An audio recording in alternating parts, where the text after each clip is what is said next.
Hey everybody, it's Jason Blaha here, and once again it's time for the Q&A, so let's go ahead and knock this out. Alright, first question. Hi Jason, you speak about recovery being sabotaged due to doing too high a volume. How exactly is one to know if they are doing too much volume, which exceeds their maximum recoverable effective volume? Is it if in concurrent training sessions your lifts are harder and harder, or if you aren't progressing with weight on the bar at a certain rate provided sleep, diet, etc. are in check? Thanks. Great question.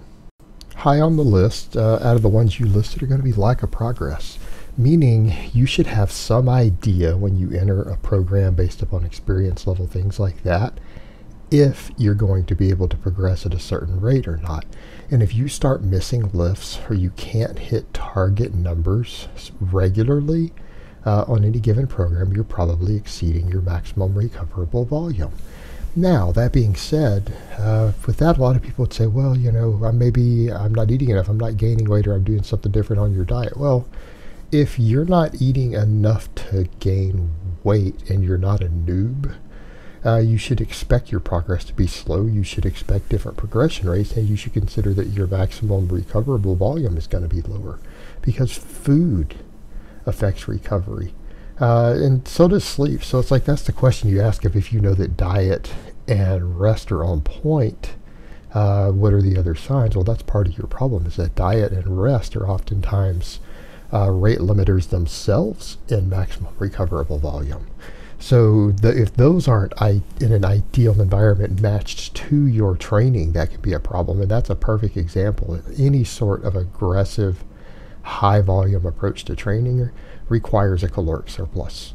It requires it, right? You need to limit volume if you're not in a caloric surplus. If you're trying to recomposition, or you're trying to cut and hold on to what you have, or even more, cut and gain performance, you've got limits on your volume. That's going to be a massive limiter right there. So don't factor that out. But that's going to be a big one. Another one's going to be connective tissue pain. And I mean connective tissue pain that can't be tied to bad exercise form. Now, a lot of times connective tissue pain is isolation work specific, and this is why we have to have a serious talk about isolation work, because people will say things like, well, they're easier on recovery. Well, they're easier on systematic recovery. Sometimes, not always, but oftentimes at the level of joints and connective tissue, they're actually harder than big compounds. So if you're doing a large amount of volume, and then you throw in an isolation movement and you start getting connective tissue pain in your elbows from doing tricep extensions, it's the tricep extensions that are pushing you over. And it's not that you've exceeded your entire maximum recoverable volume, it's that you've exceeded it at the localized level. And then the other stuff to watch for are general signs of overreaching. Cramps when you sleep at night, particularly lower back cramps. Higher blood pressure. Higher resting heart rate, so your resting heart rate gets elevated. These are the things to watch for. Sometimes loss of appetite, general fatigue, all these other things contribute. All these things contribute. And the appetite one's a big one. Like if you're trying to eat enough to gain weight and you start losing weight because you're not eating enough, again, you're probably exceeding your maximum recoverable volume. These are the sort of things to watch for. And what you've got to remember is that maximum recoverable volume is dynamic. Work capacity is trainable. Recovery is trainable to some extent. And then other factors vary also. Your hormonal environment, how much testosterone's in your body, even if it's how much you're producing, how much sleep you're getting, how much food you're eating, dietary deficiencies. These are all factors that impact where your current maximum recoverable volume is at this given moment. So again, just keep that in mind. All right, next question. Hey Jason, can you overtrain if you have a hard labor job with heavy lifting every day, but are also lifting a gym, but keeping it to the point where you'd be able to adapt? Thanks. This is a really common question I get, and I told the guy in the comments underneath, I replied and told him this is really a common question, and I answer this question several times a year. But because of the nature of it, and considering the sheer number of people out there who have physically demanding jobs, this is going to be a question that we're going to see asked repeatedly. I don't predict this question to ever go away. particularly as my audience tends to grow and grow and grow. We're always going to have new people asking this, and it's an important question. Can your manual labor job contribute to overtraining or overreaching? Yes, absolutely. However, go back to the other point about maximum recoverable volume. It's trainable. If you have been doing a manual labor job for a while already and you don't increase the workload at your job, you've reached a point in your nutrition and your sleep to where you handle the job well, you are less likely, dramatically less likely to experience overtraining, overreaching from it, because you've adapted to it, you're used to it. Just like you can get used to more work in the gym, you can get used to more work at a job. Now, your recovery is not infinite in nature. It's not infinite in nature, but what you will find is that most people's physically demanding job, if they're in good shape and they're healthy, doesn't push them beyond their limits. Same thing with a decent training program. Now, is a person with a manual labor job going to be able to run Bulgarian light? I doubt it. Are they going to have to probably be very, very careful of very high volume training? Yes, they are. Yes, they are. And the thing to remember, they don't need it. If you have a construction job to where you're swinging hammers all day and lifting sheetrock and carrying buckets and all sorts of stuff like that, digging with a shovel, you've already got your training volume. You've already got a lot of volume. All you need to focus on is the big lifts and getting stronger, right? So your training can focus around that. And you need to remember, coming in and doing 5 sets of 10 probably isn't going to be that valuable for a person with an 8 to 12 hour a day manual labor job. They already get a lot of training volume with light loads.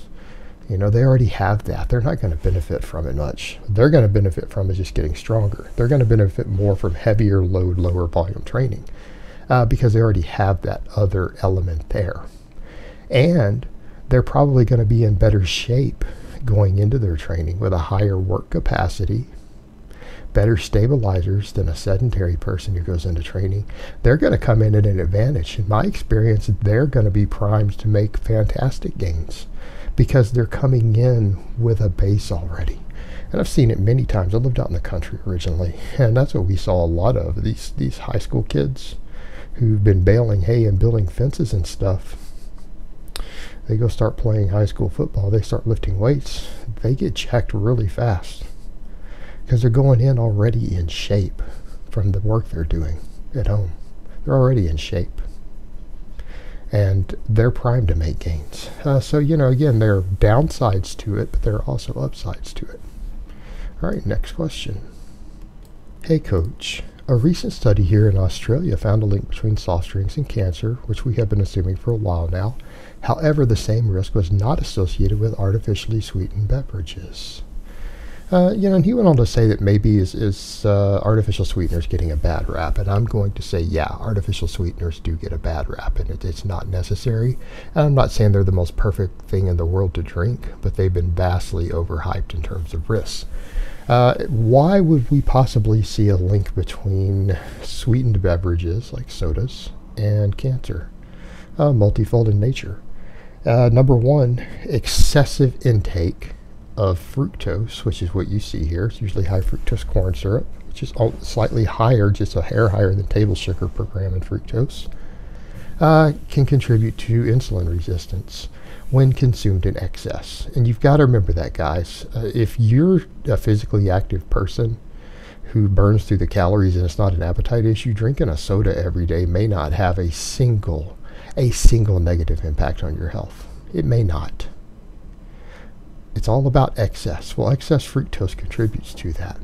What's the other big factor that's linked with both obesity and cancer? Any form of insulin resistance. Well, again, obesity itself is linked with cancer also. Who's more likely to be obese? People who consume a bunch of empty calories, particularly from a bunch of refined fructose. You know, obviously people who consume a bunch of excess fat also are at ultra high risk of obesity and insulin resistance. But we know those are connected. So it may not be the direct causation, it's just the correlation associated with it. If you drink sweetened beverages, you're more likely to be obese or over fat. Having more body fat is linked with higher cancer rates. And we do know there's some causation there, and it has to do with insulin resistance, has to do with metabolic syndrome, because you have less competing cells to deal with the insulin because you overproduce insulin in that situation, and cancer cells tend to be very, very insulin sensitive. They get fed by it easily. So any lifestyle factor that contributes to insulin resistance, you're going to see an increased cancer rate with. And in this case, you're getting a possible double whammy. So there's your concern. And the reason you don't see it from artificial sweeteners, I'm not saying there aren't concerns about them, is that they don't have calories and they don't have fructose. Therefore, a lot of the concerns that we have with normal sweeteners aren't there. And that's what you've got to remember. No matter what people tell you about how dangerous an artificial sweetener is, no study has ever found, no reliable study has ever found them to carry the same risk that normal sweeteners do. So as hyped up as those risks are, they're still always going to be the lesser of two evils, unless you're a person whose physical activity demands empty calories. And that's the other thing to factor in. There are people out there who actually might benefit from an athletic perspective from normal sweetened beverages. Those people are probably not going to get cancer as a result of it either. So just keep those factors in mind. Alright guys, but that's really all I have to say on that today. I hope it's been informative, and I will talk to you guys next time.